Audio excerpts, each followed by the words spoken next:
ሀገሬን እንዳልዋሸኋት እንዳልሰረኳት ከክፎች ጋር በማበርም ተንኮልና ሴራ በሀገሬ ላይ እንዳላሴርኩ ለራሴ የግል ጥቅም ስል በተለያዩ እኩይ ድርጊቶች እንዳላሳዘንኳት ሀገሬም ህሊናዬም ባለቤቴም ተሰማርቼባቸው የነበሩ ተቋማት የሥራ ባልደረቦች ሁሉ ምስክሮች የሚሆኑ ይመስለኛል።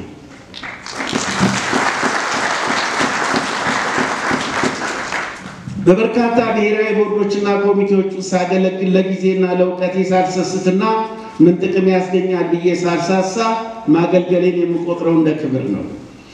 እናንተ ወዳጆቼን በጋበዝኩበት የጥሪ ካርድ ላይ ሀገሬ የጠየቀችኝን ሁሉ ባልሆንላትም ያሳፈርኳት ግን አይመስለኝም የሚል የድፍረት ቃል ያሰፈርኩትም ስለዚሁ ነው።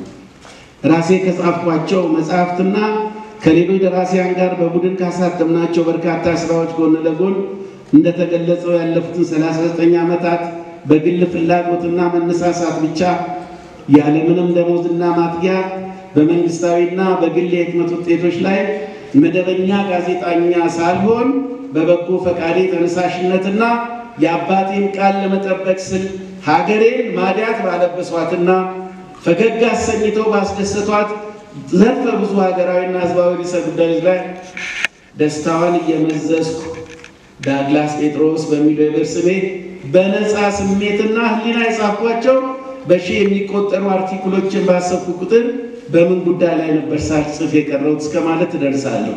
ብዛቱን ሳስብ ይሄ ሁሉ ጽሑፍ የፈሰሰው ከኔው ብዕር ነውና በማለት አደምጣለሁ። እዚህ ላይ የምታዩቸው እነዚህ ጋዜጦች የኔ ጽሑፎች ብቻ ያሉባቸው ናቸው። እነዚህ የ3 ዓመት ናቸው። አንዳንድ ገጽ የኔ ጽሑፎች ብቻ ናቸው እዚህ ውስጥ ያሉት።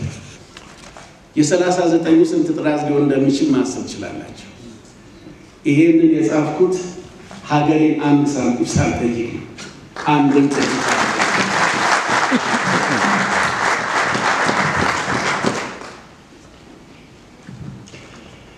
የሀገሬ ፖለቲካዊ ጸጦችና ቢሮክራሲያዊ ጉልምትናዎችን በተመለከተ በመንግስት ሚዲያዎች ሳይቀር በድፍረትና ያለ ልዩታ ሲኖርኩ ይመስለኛል።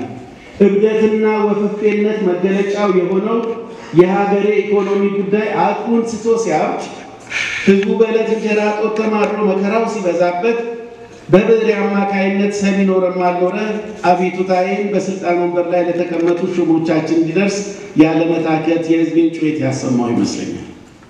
የማህበራዊ ፍትህ ሲሸረሸር እመቤቶች ፍትህ በሀገሬ ምድር ከልና ማቅለብሳ ስታለቅስ አብሬ በብዕሬ አላቅሻታለሁ። ድምፅ በመሆንም ለተገፉትና ለመጻተኞች በህግ አምላክ በወንጌል አምላክ ወይንም በቁርአን አምላክ ወይንም በጉልበት አምላክ እያልኩ አደራዬን በብዕሬ ተወጣሁ ይመስለኛል። ጥቂቶቹን ዋና ዋና ጉዳዮች ብቻ ለአብነት ጠቃቀስኩ እንጂ የትየለሌ በሆኑ ርዕሰ ጉዳዮች ላይ የብዕሬን ቀለም በማፍሰስ ሀገሬን መልከ ብዙ ችግሮች ዙሪያ ስቆዝም ኖሬያለሁ። ደግሜ የማረጋግጠው የእረፍት ሰዓቴንና እንቅልፌን እየሰዋሁ ሌሊቱን በመጻፍ እያነጋሁ የዕለት እንጀራ የማገኝባቸውን ስራዎችና ልዩ ልዩ የበጎ ፈቃድ አገልግሎቶችን ሳላዛንፍ ከውን እንደነበር በትሁት መንፈስ መመስከር ወዳለሁ። እውነታው ይህንን ቢመስልም በሺህ የሚቆጠሩ አርቲክሎች የከተብኩበትና የብዕሬን ቀለም እንደ ጅረት ሳፈስበት የኖርኩት የመንግስታዊ የህትመት ሚዲያ የሥራ ኃላፊዎች አንድም ቀን አውቀውም ሆነ ዘንግተው ተሳስተውም ሊሆን ይችላል የሞራል ስንቅ እንዲሆነኝ በአንድ ገጽ ወረቀት እናመሰግናለን ለማለቱ ስለምን ንፉግ እንደሆኑ ሊገባኝ አልቻለም። ሆኖም ቀረ የዜግነት ድርሻዬን ያለምንም ስስት የተወጣው ስለሚመስለኝ እጅግም የሚቆጨኝ ነገር የለም።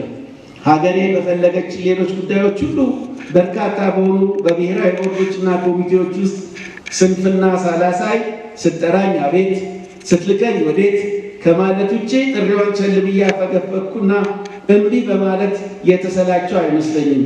ያውም ኑሮዬንና ትዳሬን እየጎዳሁ ጭምር። ባለቤቴን ስትወጡ ጠይቋት መቼ ነው የሚጽፈው ለአንቺ ጊዜ ይሰጣል ወይ ብላችሁ ጠይቋት ትነግራቸዋለች።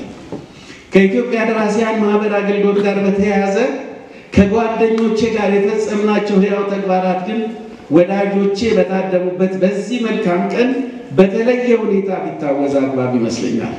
የደራሲያን ማህበርን በስራ አስፈጻሚ ኮሚቴ አባልነት አብረን ያገለገልናቸው የዛሬው ፕሬዝዳንታችን ደራሲ አበራ አዳሙ፣ የያኔው ምክትል ፕሬዝዳንታችን መምህር ደረጀ ገብሬ፣ ዶክተር ታደለ ገድሌ፣ ጋሻ ፈወርቅ በቀለ፣ ዶክተር እንዳለጌታ ከበደ፣ አመለ ሸጋዋቴ በሁሉም አለበን፣ ስራ አስኪያጃችን አቶ ገብረ ክርስቶስና በጎናችን የነበሩት እነዚያ ትንታግ ወጣቶችና ታላላቆቹ አንጋፋ ደራሲያንና ደራሲያት እና አመራራችንን በፍቅር በመቀበል ተክተው ያተጉን የማህበራችን ንቁ አባላት ለኔ በግሌ መምህራኖቼ የጽናትና የትጋቴ ምክንያት እንደነበሩ የምመሰክረው ከልቤ ነው።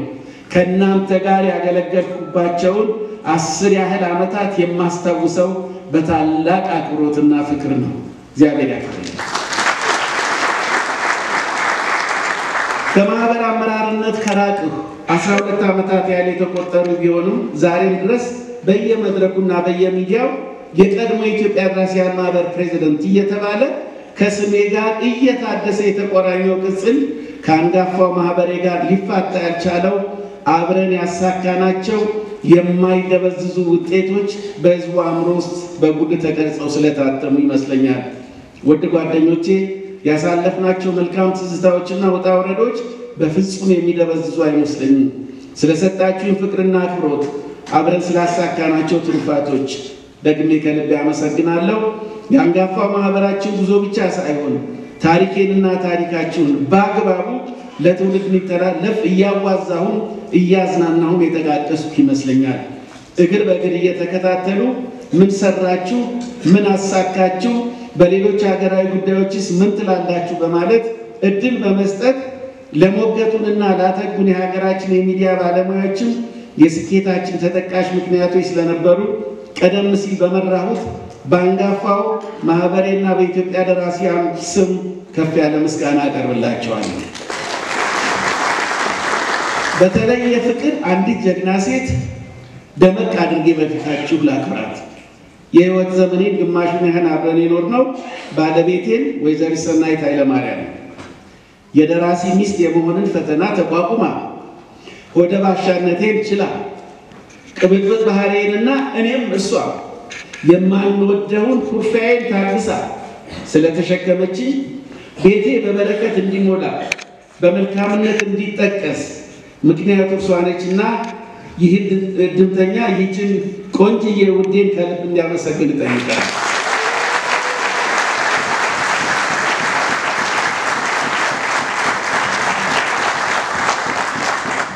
አቤት አቤት የደራሲ ባለቤት የመሆን ዕዳ ሸክሙ የዋዛ አይደለም። ስለ ትዳራችንና ስለ ቤቴ የተረኩትን የመጽሐፌን ክፍል ለየት አድርጌ ርዕስ የሰጠሁት ምዕራፍ 1፣ ምዕራፍ 2፣ ምዕራፍ 3 እያልኩ እንደ ሌሎቹ ምዕራፎች በቁጥር በመወከል ሳይሆን ደማቅ ምዕራፍ በሚል ልዩ ስያሜ ነው።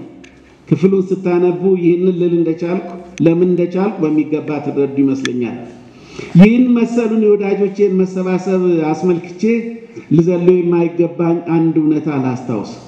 ዛሬ ቀደም ሲል ወንድሜ ደራሲ ኃይለመለኮት መዋል እንዳለው በኢትዮጵያ ምድር መጽሐፍ ለማሳተም መሞከር ከውድነቱ የተነሳ በህይወትና በንብረት ተወራርዶ በራስ ላይ ከመፍረድ የሚተናነስ አይደለም።